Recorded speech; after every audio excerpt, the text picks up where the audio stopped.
behalf of Kilat Bnei Torah, Yeshiva University, Torah Mitzion, Bet Midrash Zichron Dov, Mizrahi of Canada, and Bnei Akiva of Toronto, it is my great pleasure to welcome you here tonight. For many years, every Monday evening, members of Bnei Akiva come here to Bnei Torah to explore Jewish texts together as part of our Monday night learning program. And tonight's shiur has given me a rare opportunity to publicly thank the Kehillah for their ongoing support and hospitality. You can enjoy the credit for the many thousands of hours of Limud Torah that takes place here on a regular basis. In 1923, Rabbi Meir Shapira, the head of the Yeshivat Chachmei Lublin, a leading center of Torah study in Poland, initiated Daf Yomi, the daily study of a page of Talmud as part of a 7-year cycle. Daf Yomi is now learned by tens of thousands of people every day across every continent.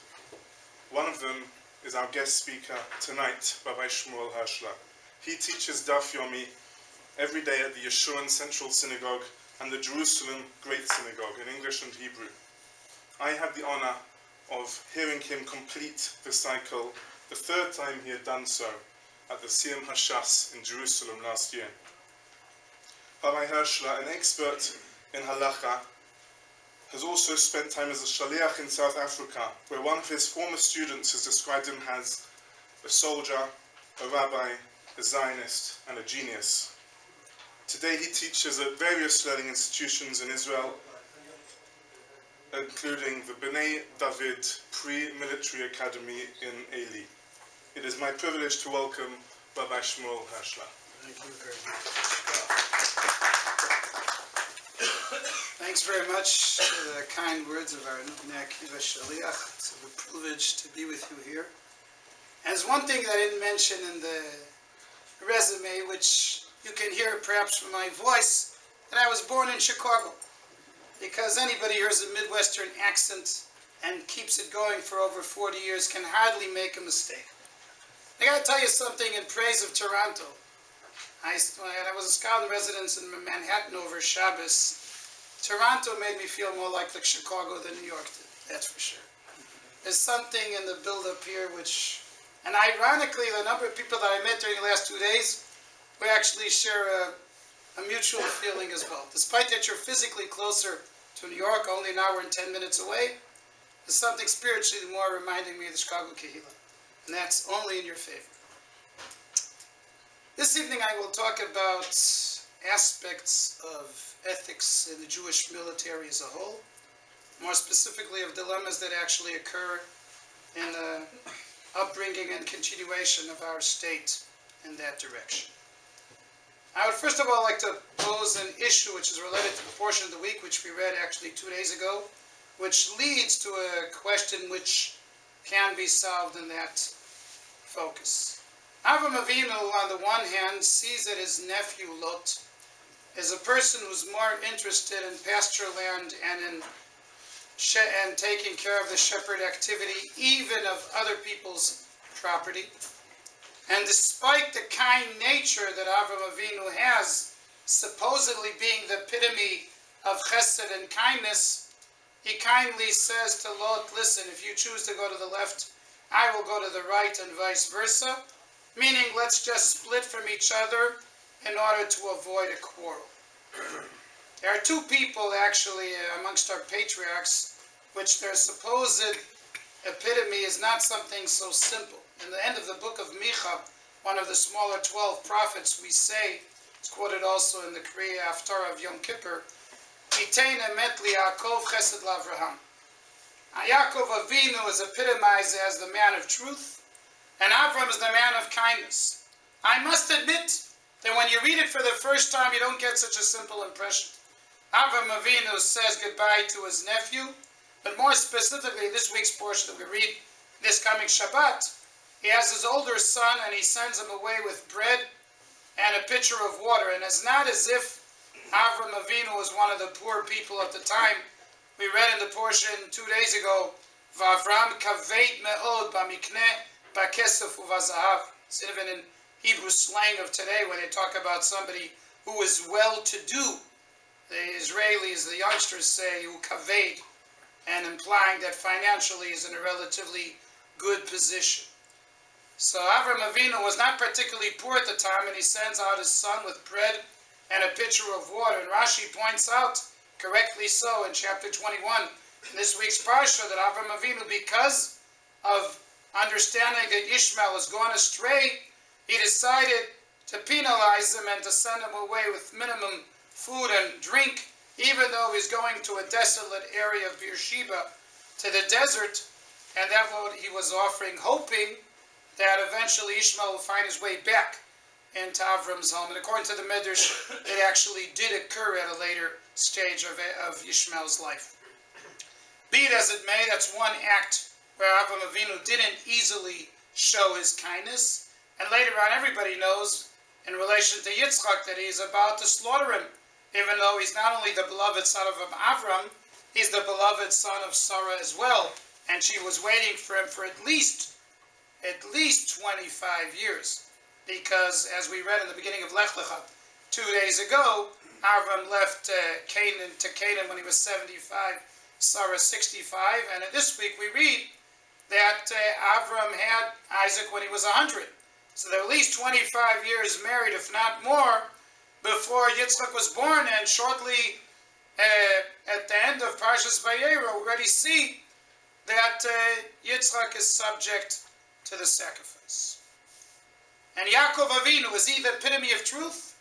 I always love that example when he has to go over to his father and say, you know, I am Esav, your firstborn. Doesn't sound like such a true statement, and Rashi, in my opinion, makes it worse. What does Rashi say? I am Yaakov, comma, Esav is your firstborn. That's what they call in inaccurate translation a white lie.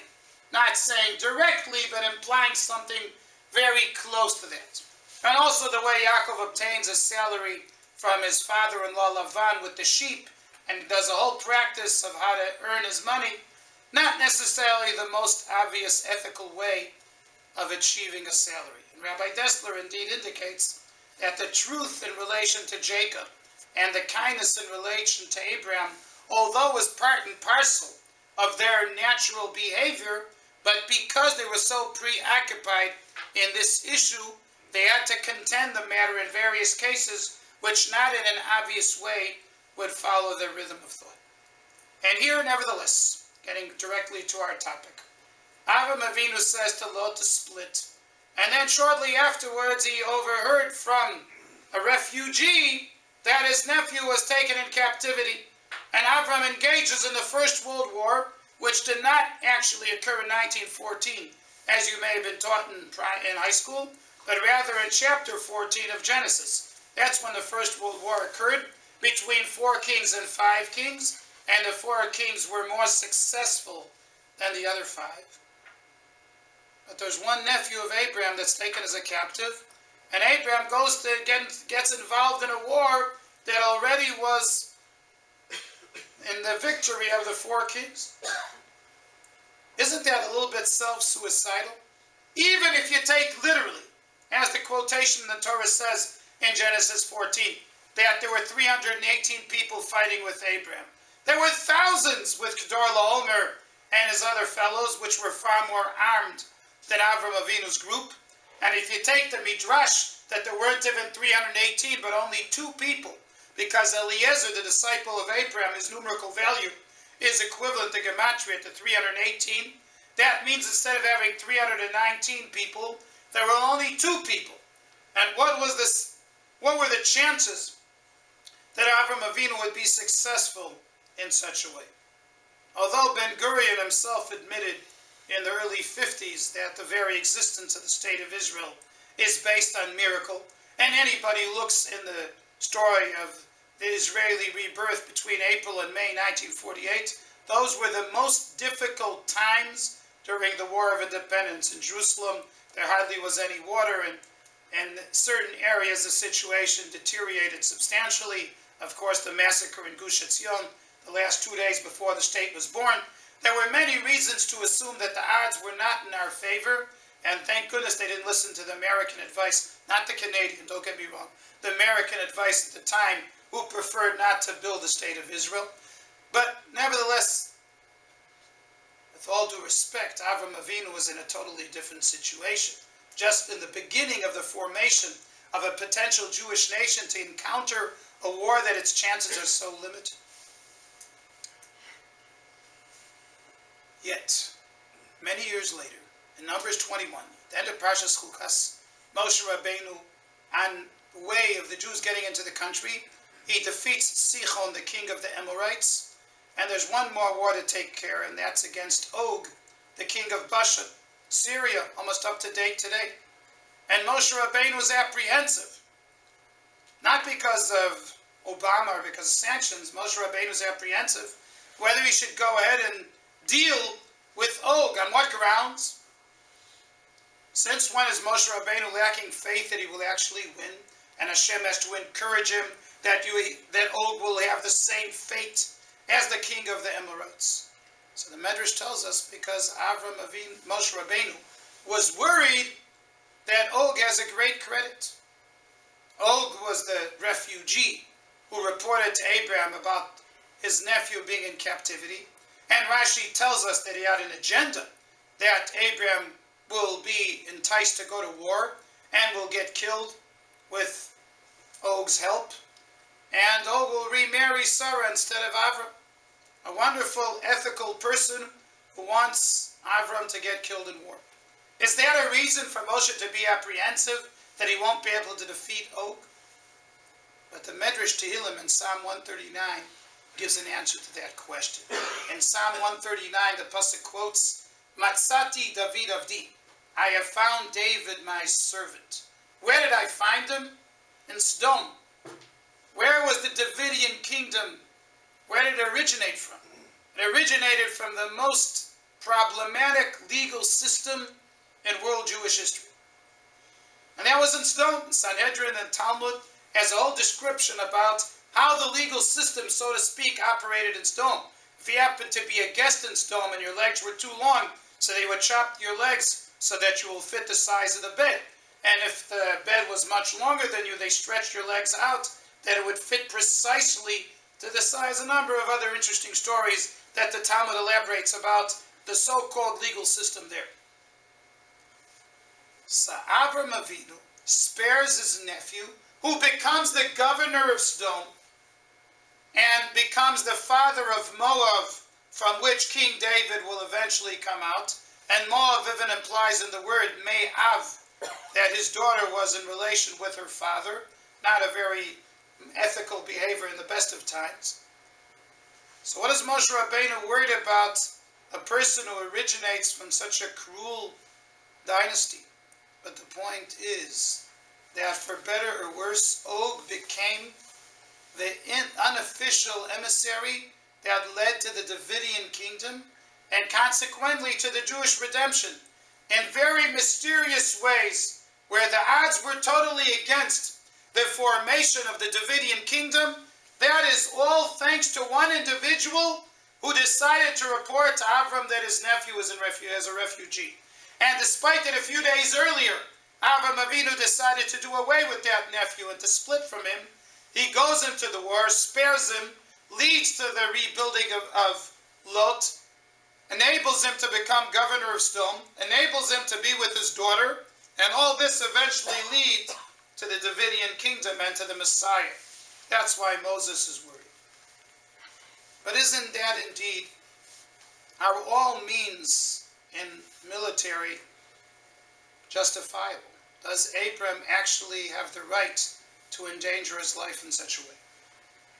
I'd like to share with you in practical Jewish law examples from the 4 different parts of the halacha, and I will finish, please God, before 9 o'clock. By 8:59, if I'm late, please indicate to me. Those who know me long enough know that I'm not born in Germany, but a yek, and my nature does exist as far as time. And if I have to finish by 9, you will be finished by 9. I'd like to view a couple of examples that elaborate and show to you how in the 4 areas of the Jewish law these ethical dilemmas come into reality. Let's start from the first one. Orach Chaim. in the Shulchan Aruch deals with the daily prayers and the festivals, and how a Jew has to operate between man and God throughout the year. One of the famous laws that we do daily, at least once, often more than once, is to wash our hands before eating bread, and wash our hands in the morning when we wake up, going to the Shacharit service. Those are the only times that we recite a blessing when we wash. Does a soldier have to wash his hands in the camp? The Mishnah in Tractate Eruvin claims that there are 4 things that the rabbis exempt the soldiers from doing. One of them is to wash their hands. Discussion in the Talmud is this true in any military scenario? Is it only during war? It is only during a war when the mitzvah is to actually go ahead and fight? And maybe today there are more easy solutions to the problem. I don't know if you're familiar, there's an English book with 101 lies on Judaism. It's a bit of a humorous book, but it's got some adequate knowledge there. One of the 101 lies is the mazonos spread on airplanes. True, 95% of the airplanes, the mazonos spread is bread, but it's not mazonos. That's clearly hamotzi, and I can prove it to you, not in this forum, why that is the case. And even if it were to be true, that sometimes it is a sweet roll, like the one I flew from El Al to New York on Friday morning, it depends on a different thing, and that if it becomes the main focus of your meal, kviyu suda, you need to wash for that anyhow. But why did they make this fable one of the 101 lies on Judaism? Simple reason, because the only place to wash in an airplane, not easy to say, is in the lavatory, say it in a nicer terminology. And lavatory it's not the most pleasant place to make a bracha if you're allowed to altogether. And on top of it, what about using a cup? So, there may be a solution to the cup nowadays. I usually, when I go anywhere, I take disposable cutlery and crockery, or what some people call silverware, when they go elsewhere. So I take disposable stuff, including cups. But the truth of the matter is, and I gave a shir today in the Torah Mitzion Kolel, they happen to be learning Tilas Yadayim and Masechet Chulin. There's a debate whether disposable vessel is suitable for Natila. Just like for Kiddush, there's some who question whether you need an actual silver becher or the like, or glass, and not something which is disposable. The same as a question that applies also by Natilat Yadayim. So it's not 100% solving the problem. So of course, had mazonos bread been mazonos, that would be a great idea. But in Masechet Eruvin, at any rate, as far as the camp is concerned, this exists. And why is that the case? Because the actual rule of washing hands is rabbinical by nature. Solomon the king, also in Gemara in 21b, is the one who originated the idea of washing hands. And there's a rabbinical term that in Talmud is found a lot. Heim amru v'heim amru. The same rabbis who came up with the idea of washing said that in a case of a dire need, such as a soldier in the military, there's room to remove that obligation. But it's a given, of course, that there's a difference between a soldier who's in basic training and has fixed meals and fixed times for doing everything. It's not really a great excuse not to wash hands.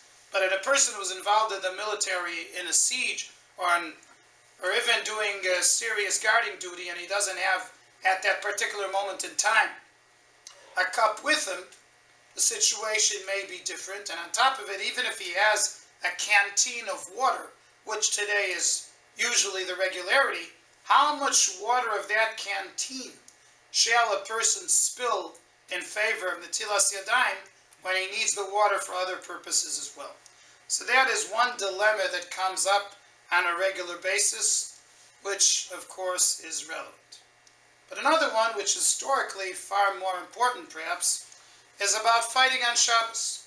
During the Hasmonean period, in the 2nd century BCE, there were still many pious Jews. Josephus mentions it, and not only him, by the way. Professor Klausner and other historians of the Second Temple mentioned there was a whole group of cult, if you want, of Jews who objected to do any military warfare on Shabbat, even if we weren't the ones who started off the war. And the Greeks took advantage of it, and one of the revolutions, so to speak, of the Maccabees and the Hasmoneans was indeed that we are allowed to fight on Shabbat. But interestingly enough, the first war that ever took place in the land of Israel by a Jewish nation was in the city of Jericho, a city which is far more a desert than Toronto. And that city of Jericho the Jews fought in there for 7 days. There's a festival that we celebrated less than a month ago, which is actually related to the topic. Not everybody's aware of that. During Sukkot, we took our lulav around the bima once every day during the week of Sukkot, and on the 7th day, we took it 7 times. And why did we do it 7 times? So the Jerusalem Talmud in Tractate Sukkah explains that the reason why we surround the bima every day during Sukkot is to commemorate the miracle that occurred in Jericho, that the walls came falling down, and on the 7th day they surrounded the city 7 times. But if you look in the Radak's commentary to Joshua 6, where the war is mentioned, Radak claims that the 7th day is not just a serial number, it was the 7th day of the week, meaning that Shabbat was the day that Jericho was taken over. I mean, you don't have to be a brilliance if you're fighting for 7 days a week. One of the days is Shabbat anyhow. But by Yom HaShvi'i, that's mentioned there, it reminds us of Kiddush. By Echal Elokim, by Yom HaShvi'i, it was literally on the 7th day of the week. Those who are non-Hasidic or Sephardi and have the custom on Shabbat Chol HaMoed to state one of the Hoshana prayers like we do, there's a special Hoshana prayer on Shabbos Chol HaMoed which mentions specifically that Jericho was taken on the 7th day and implying that this was on Shabbat. Incidentally, as I'm sure you remember, on June the 10th, 1967, the 6-day war ended at 12 p.m. lunchtime in the Golan Heights on the Hermon. The war started on Monday, June the 5th, and completed on Shabbos in the ceasefire, Shabbos 12 noon. So that war also ended on a Shabbat, similar to the war that Joshua had done at the time. But this led to a question which is not only in the military. Those of you who are involved in the medical profession, this is a regular question, comes all the time. It's not only that a Jew is allowed to drive in order to treat a patient who's terminally ill and his life in danger. One of the bigger questions is he allowed to go home after he completes his mission? Now there is a Mishnah in Tractate Rosh Hashanah that talks about the witnesses who used to come to announce in the court in the old city that the new moon had arrived. And the story is mentioned there. On one occasion, 40 pairs of witnesses had come to testify that they had seen the new moon. But Rabbi Tafon said, gentlemen, they've already testified it in Jerusalem, and you guys can stay here till Sabbath is over. And Rabbi Akiva said to Rabbi Tafon, don't do that, because if you're not going to let them go this time, they're going to be discouraged to go in the future. And the Talmud in Tractate Beitzus says, there are 3 elements in Jewish law where the rabbis permitted something at the end result because of the beginning. Meaning, since there is a possibility that a doctor will have to treat a patient on Friday night 20 miles away from his house, depending on what Hearst he's in, whether he's in the northern side of Toronto or on the southern side of Toronto. He could be driving 20 miles on the same street as far as I have seen. By the way, in my old town there was also a street called Western that goes for 25 miles in Chicago from one side to the other, all named Western. Or I live next to Devon.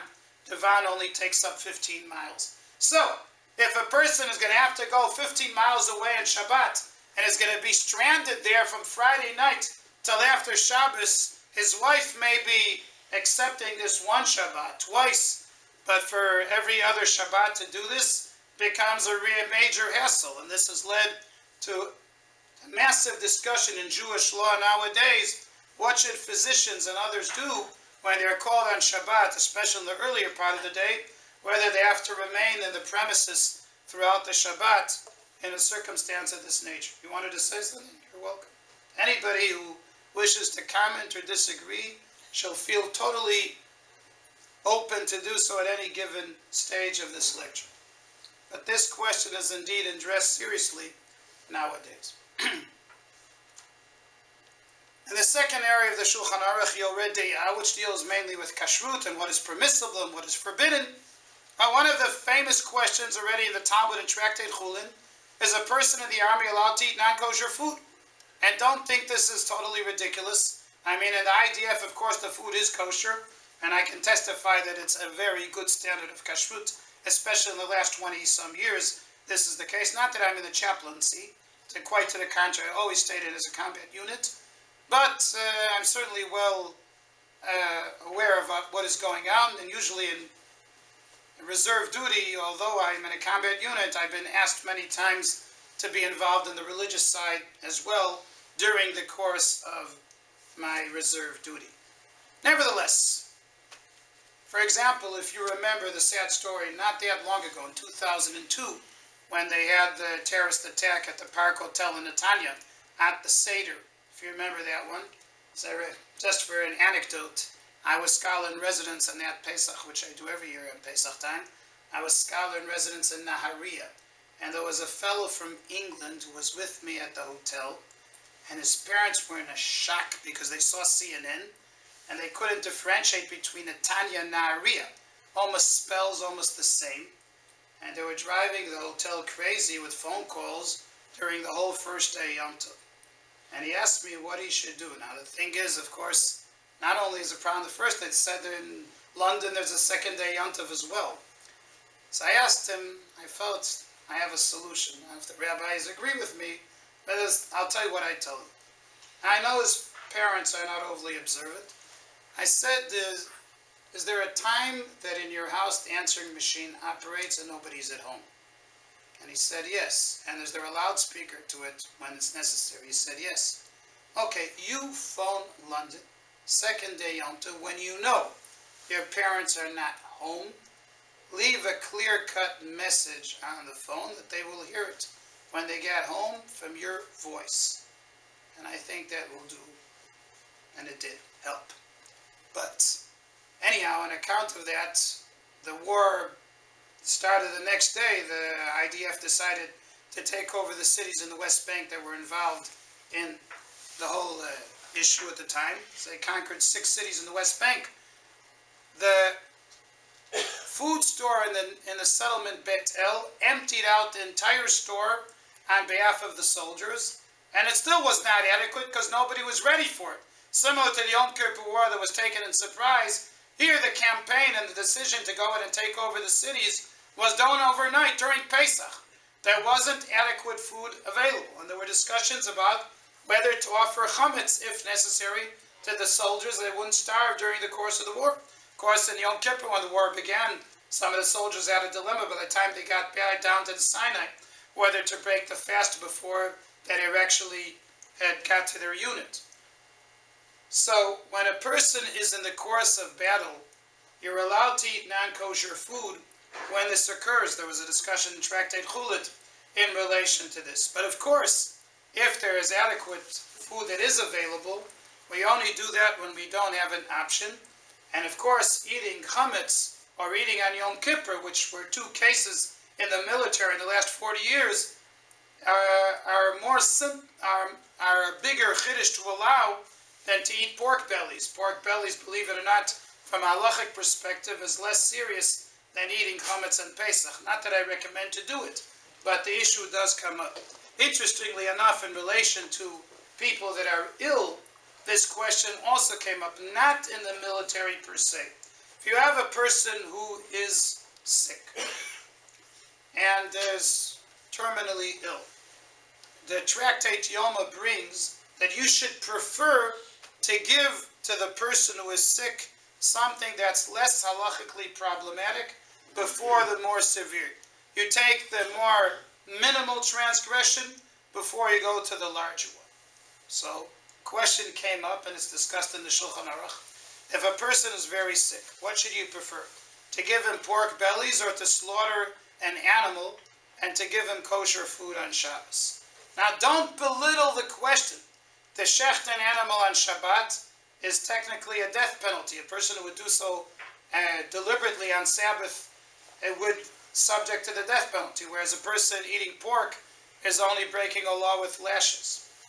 But the Shulchan Aruch in Siman 328, column 14, says that you can shecht an animal for somebody that's ill rather than offering pork.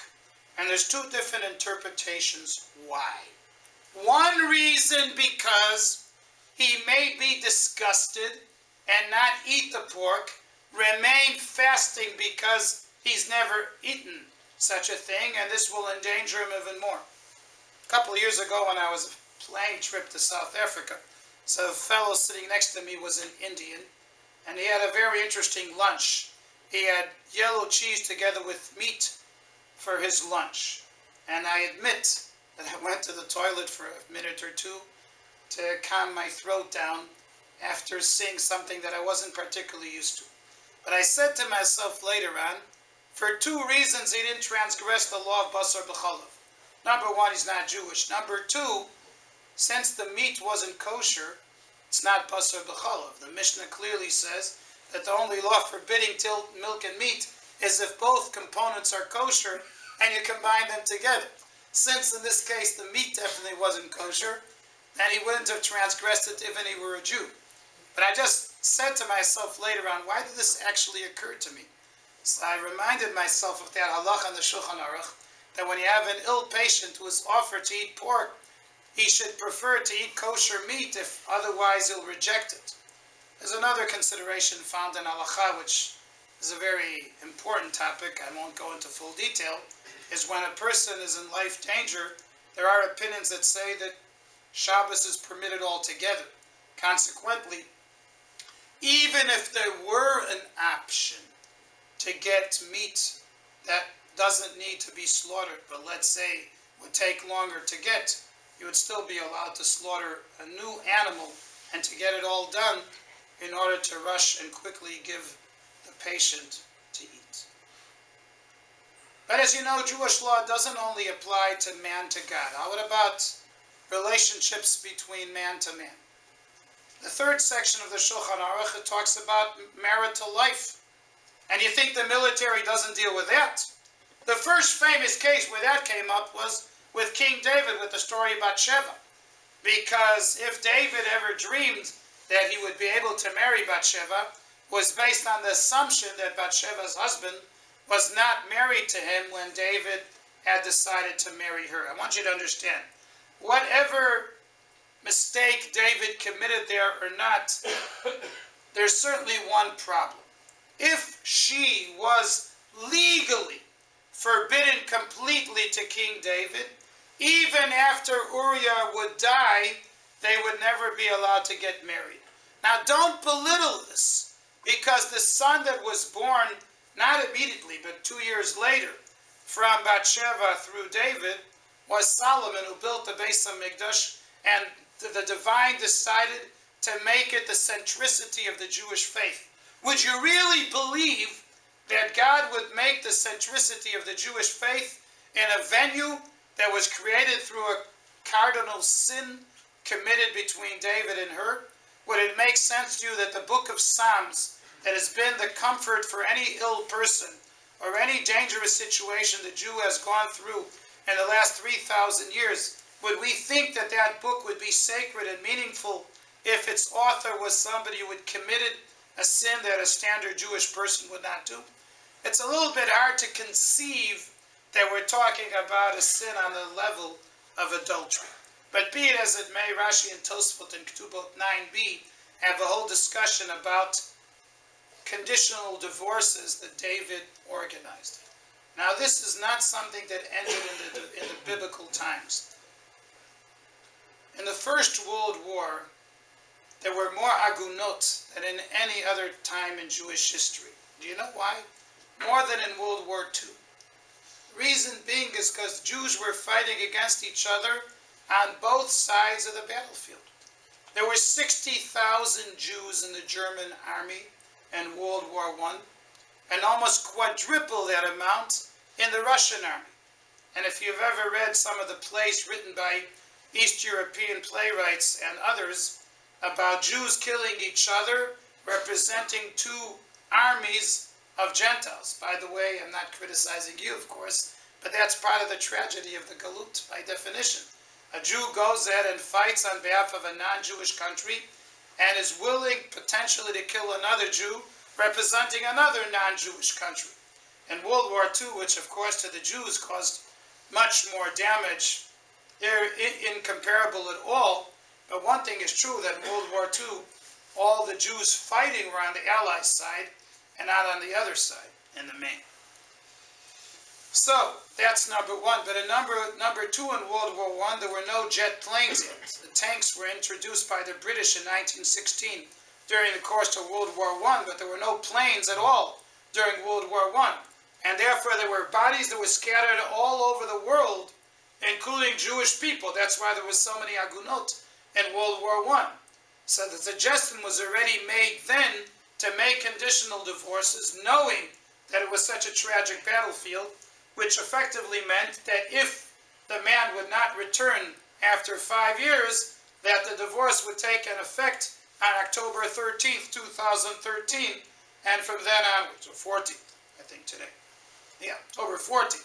So it would, although the person may have been found only in 2018, but since he didn't come back, we consider the divorce to be from the first day involved. In 1948, during the Israeli War of Independence, the issue came up to Rabbi Herzog, who was the chief rabbi at the time. And you know what caused them to decline the idea? It was not on a religious pretext at all. It was simply a complaint issued by religious soldiers and others that it removed the morale in fighting altogether. Because every time a soldier was a married soldier, had a break to go home, he felt his marital life at that particular stage was conditional and was doubtful, and it's not very comfortable, to put it lightly, that when you have a short break during the course of a war and go home, and you feel your marital situation is in shambles. And therefore they decided to decline the idea. And don't belittle the question. In 1948, 1% of the Israeli population on May 15th, 48, had died by March 1949. 6,000 people died in the War of Independence. True that 40% of them were civilians, not all soldiers. But even then, you're talking about more than 1/2 of 1% of the entire Israeli population killed during battle. Recently, there's been a lot issues about the Yom Kippur War because of 40 years since the war broke out. I was in Israel during the Yom Kippur War. There were almost 2,600 casualties, yes indeed. But the population of the state was already close to 4 million by 1973, number one. Number two, the battle was terrible, but the war was not affecting the central part of the country other than a blackout at night.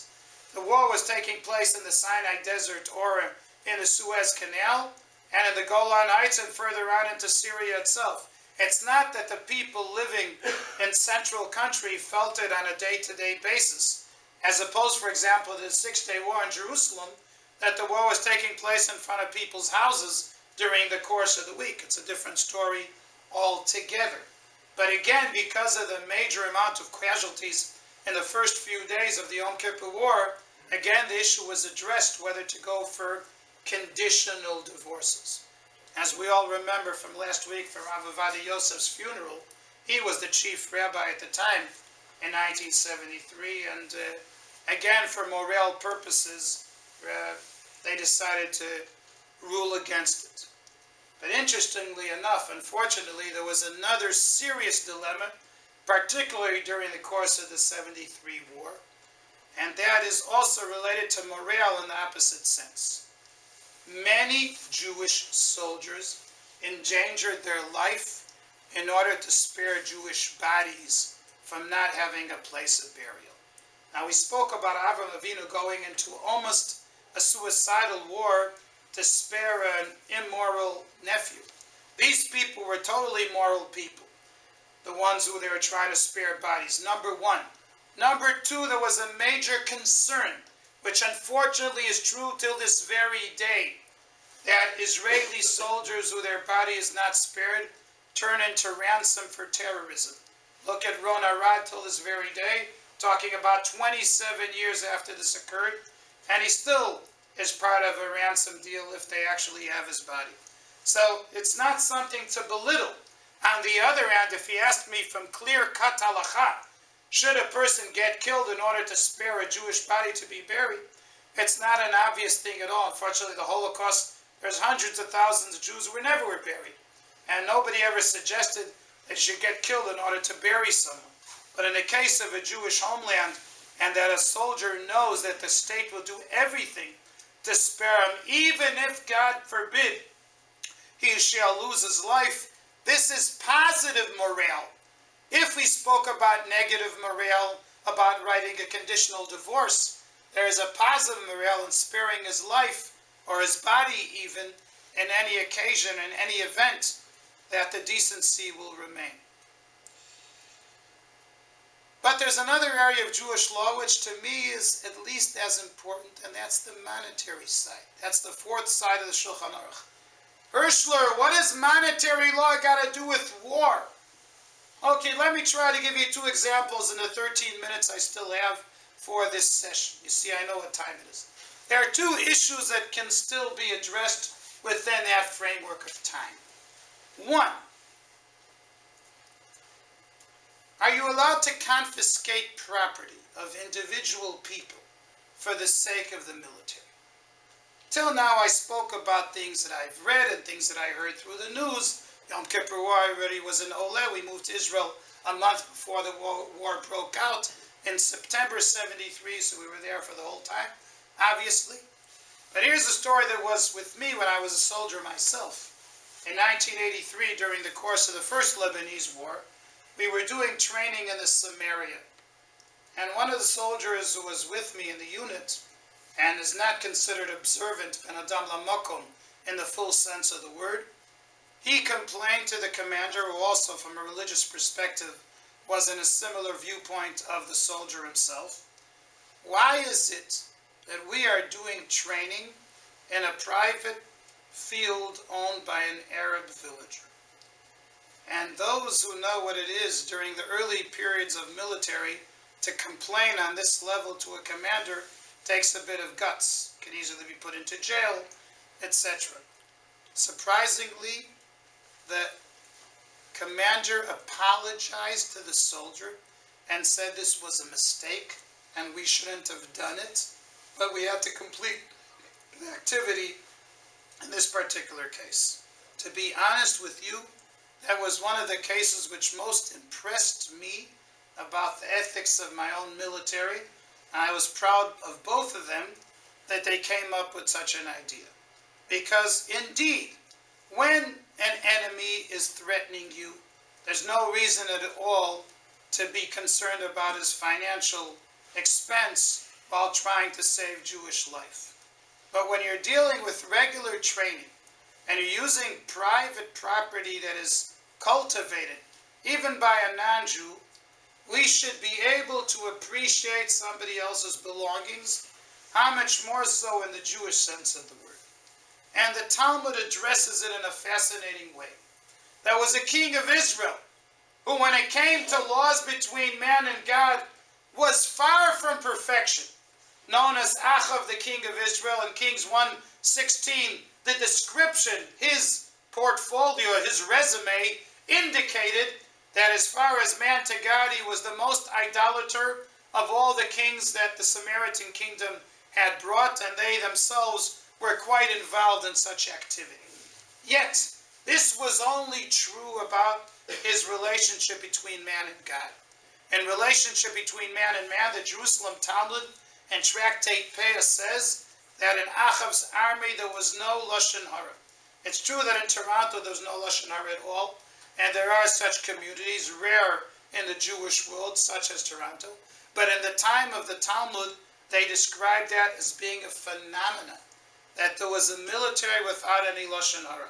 And they proved that they were looking for Elijah, and nobody ever told where Elijah was found because they were all considerate. And interestingly enough, very interestingly enough, in the time of Achav, he asked Navot, "You have a vineyard right next to my palace. I'm willing to pay for it, or I'm willing to give you a vineyard which has more value than your own property. Are you willing to give it to me?" And he said, "No, God forbid." And he came back home, not too impressed. Ladies, please forgive me.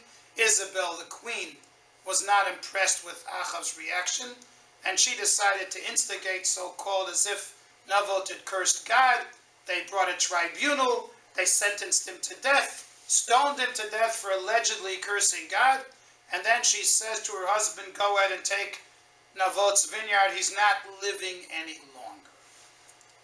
And Elijah gives a very strong message to Achav, how did you do such a thing? But Tosafot in Sanhedrin 20b asks a very simple question. According to the halacha found there in the Talmud, based on Samuel 1 chapter 8, a king is allowed to confiscate a vineyard or human personnel for his military or for his royal needs, even without a trial at all.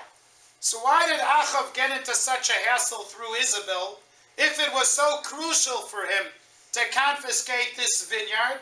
He could have done so without any problem whatsoever. And Tosfot bothers to find 5 different answers. Why did Achav go through this procedure? But not one of the answers offered there is that Achav would go ahead and confiscate for no given reason. Even though the prophet Samuel said that a king is allowed to confiscate, even a man of the religious ethos of Achav would never have dreamed to take away a vineyard owned by a Jew without a legal lawsuit. And the irony is that even Isabel realized that, and she had to make up a court-martial and a tribunal in order to confiscate the property. She also realized that it was totally unacceptable in the Jewish community to confiscate somebody else's property, even for justifiable means of the military. And if you think, by the way, that Achav was such a cruel man, even in relationships to man to God, let me tell you a story the Talmud says about him. As a result of Achav's behavior, there was an incident at the time of Joshua when they took over Jericho. Joshua made an oath and said, anybody who shall rebuild this city will lose his family from the oldest son to the youngest son. For 3.5 centuries, nobody dared to try to rebuild Jericho. But because of the low spiritual situation, during the time of Achav, there was a family from Bet El that decided to rebuild Jericho, and indeed, the entire family was wiped out except for the father, who was not involved in the case. So 2 people came to the Shiva house to the bereavement of Chil. One was Eliyahu the prophet, and the other was Achav. And during the course of the Shiva house, Achav comes to Eliyahu and says, I don't understand, Mr. Prophet. How come the pupil Hashem responds to and not to the teacher? Joshua took an oath that anybody who would build Jericho, the city, the whole family would be wiped out. And it helped. Moshe Rabbeinu says in the Shema that we said recently, and we say it twice every day, that if the Jews will not listen to the divine commandment, he will stop the heavens, and there shall be no rain, and the crop will not cultivate. And the Talmud's description says Achav, you should know, Eliyahu, that in every peak in Samaria there's an idol, and it is so rainy there that it's so muddy that I need special boots in order to cross through the Samaria. So Elijah decided at that point there shall be no rain for 3 years. And during the period of the drought, Isabel, Achav's wife, threatened to kill Eliyahu. So he had to find a place to stay. Who offered him to eat? Ravens brought him meat. And what was the problem that every Jew's going to ask? Who gave the hechsher to the meat offered by the ravens? Don't worry, he didn't eat ravens. The ravens simply brought meat from some place to offer Elijah. So the Talmud in Chulin 3b and 4a have a debate where this meat came from. Either from the kitchen of Achav or the kitchen of his brother-in-law Yoshaphat. So his brother-in-law was Glat Lemahadrin in his behavior. And Achav was not such a great tzaddik. But ironically, the Talmud did not even think for one moment that Achav's food was not kosher. That's not the discussion on the table. The problem was that since Achav was involved in idolatry, he was rendered as an apostate. An apostate is not believed about his kashrut, even if everything is perfect. So a whole page, the Talmud has a debate whether Elijah could have eaten from Achav's kitchen, not because it wasn't kosher, but he's not trustworthy. What we saw from a couple of examples, Netilat Yadayim, Shabbat, the issues of kashrut in the military, the issue of conditional divorces, the issue of confiscating property, the issue of being decent as a person, and even if Achav was an idolater, he made sure his food was kosher. This all indicates to us that even when the Jews are fighting for an important cause of sparing their state, we are proud to be an ethical state. We are proud that our soldiers do everything that keeps the frame of the human race as a meaningful idea. That Tselem Elokim, the way we treat even non-Jewish prisoners, the way we treat non-Jewish neighbors, is part and parcel of the ethics that Avram, Av Hamon Goyim, had taught us to be. And therefore he will fight for Sdom in this week's portion to keep them alive. Yet at the same token, his lovely children, he will educate them until he will see the results that he is looking forward to see. And I feel proud to be in a lovely community like yours who invited me, that we can see that Jewish life and learning is part and parcel of a community, even if you do an early Thanksgiving, even if you had Sunday the day before, and you're after 2 days of having a break, which is after Shabbos, and you still come to learn. That is a token of appreciation to go and hear a stranger till now, but I must admit I don't feel a stranger here from a half an hour after I arrived in Toronto. Because as Avram Avinu said, I'm a ger and a toshav. I'm on the one hand came as a ger to a city that I wasn't in. I was in Montreal in the Expo in '67. Wasn't that old at that stage, but I was there. But in Toronto I haven't been before, and I already feel from the hospitality of the community how they have been friendly to me. And I wish you a wonderful autumn, fall. Not fall that you shall drop, autumn that you shall prosper, and that if we continue in the ways of our patriarchs and the bravery of our soldiers and their ethical behavior, we should be blessed with a good year as well.